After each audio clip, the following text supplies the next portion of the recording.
to Ooty, and I'm staying at the Savoy.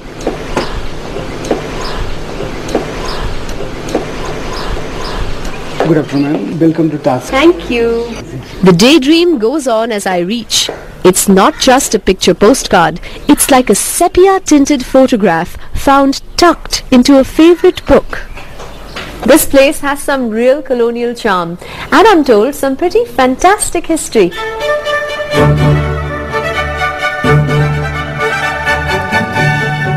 Of history, the Savoy has plenty. It's getting to be almost 200. The 6 acres haven't changed much, but they've seen a lot.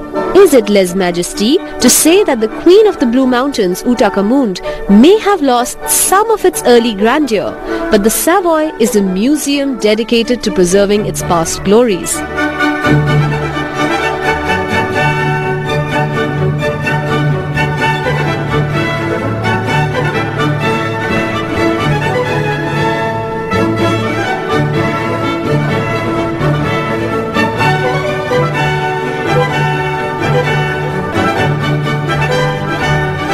But brick walls and crackling logs can't tell stories, which is why I'm headed for a cozy drink at the Canterbury Bar for a good gossip with Gordon, who used to work at the Savoys and can tell me a tale or two. Hello, good evening, sir. Hello. I'm Charu. Charu, pleased to meet you. I'm Gordon. Nice to meet you, Mr. Gordon. So do you come here often? Yes, I come here many evenings Okay. to this bar. It's my home bar. I've been an old employee. And I come and spend many evenings with my good friend Murtazad. This is an old colonial hotel. It's been a hotel now continuously for more than 170 years.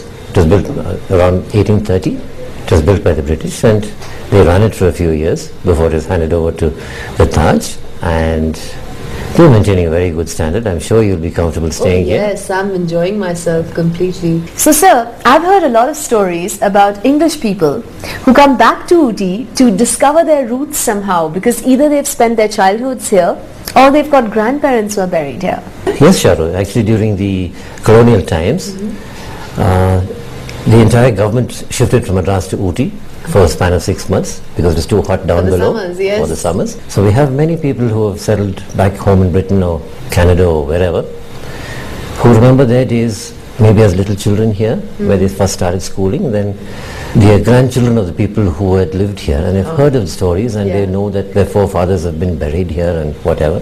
So they come out. I've had several people who've come out.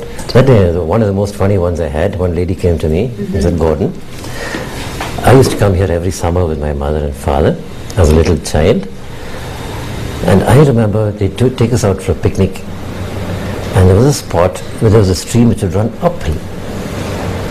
That was the first time I ever heard of such thing, water running up the hill. Anyway, using my contacts and my knowledge of the area, I worked on it, and I actually did find a place where there is a stream which goes uphill. Really? I mean, it's not flowing uphill the whole way. It comes down the mountain, and a little bit, it goes a little bit up and then down again. Wow. They were most delighted to go back to that spot and have a picnic there again. How nice. So you seem to know the area very, very well. Where do you suggest I go to see places in Ooty? I would suggest you go and visit the lake. We can go boating. Okay, that sounds like fun. And do you like chocolate? Yeah. Yeah, we have a lot of homemade chocolates in Ooty. Okay. Several people making and selling them. But the original person is a shop called Kingstar. Kingstar. Okay. And they have a variety of more than 140 flavors. You'll be thrilled with it. Okay, brilliant. Okay, I think I'm going to make that my number one must-do thing in Ooty then. Okay. Cheers, Charu. Good health.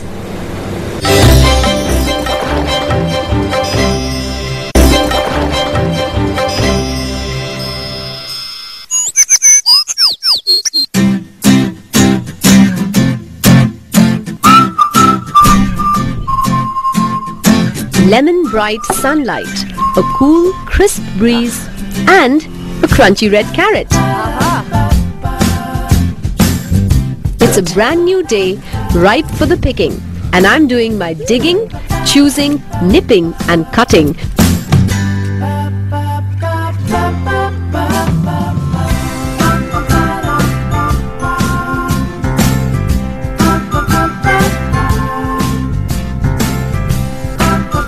So my salad goes from farm to table.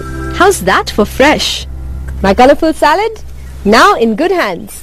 Delivered of my nutritional needs, I can focus on other bright, crisp, fresh and fun things that Ooty has to offer.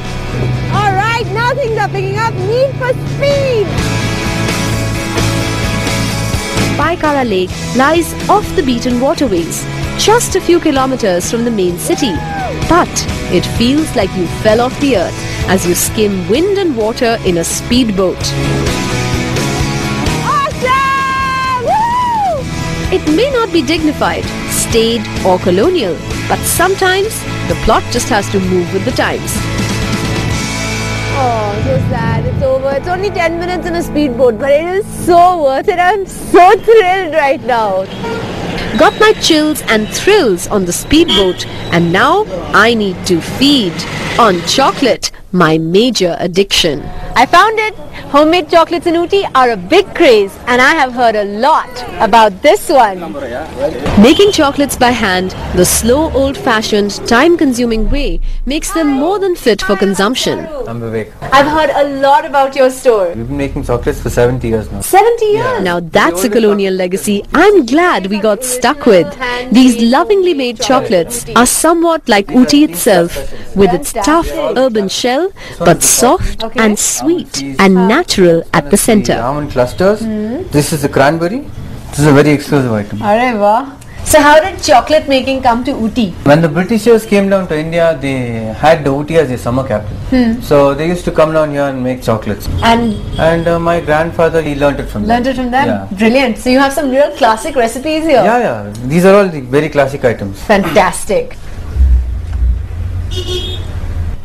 Coffee. Coffee. Though I sometimes think I could, Mom always said you can't make a meal of chocolate. Yeah, sure. But I have something almost as good waiting for me as handmade chocolates.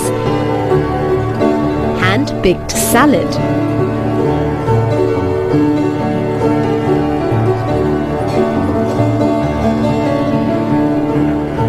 A toast to the Nilgiri Mountains and to many more vacations here.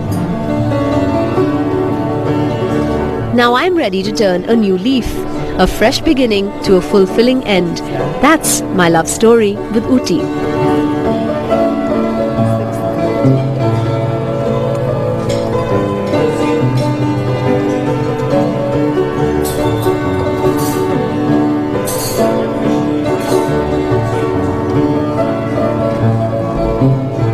Wow.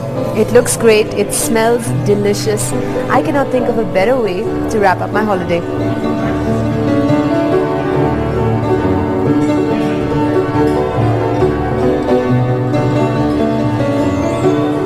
It's so good.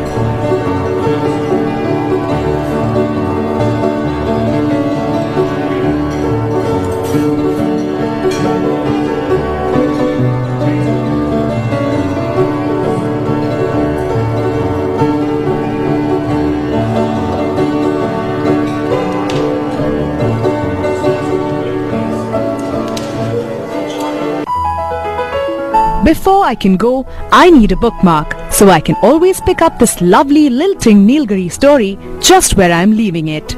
Each page is printed with memories of creaking, gleaming floorboards in cozy rooms, sloping sliding hillsides in gorgeous greens, and wonderful warm people wherever I wandered.